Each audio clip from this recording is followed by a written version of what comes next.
അക്ഷീണൻ രാപ്പകൽ ഓടി നടക്കുകയാണ്. അതിനൊക്കെ നയിച്ചുകൊണ്ടിരിക്കുന്ന സ്വാമിജിയെ ഈ ആദരപൂർവ്വം ഈ വേദിയിലേക്ക് സ്വാഗതം ചെയ്തുകൊള്ളുന്നു.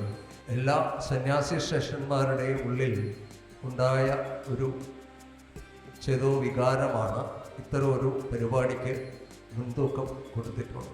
ഈ സംസ്കാരമാകുന്ന അടിത്തറ ശക്തമായി നിന്നാൽ മാത്രമേ നമ്മുടെ മറ്റെന്തും ഉണ്ടാവുള്ളൂ.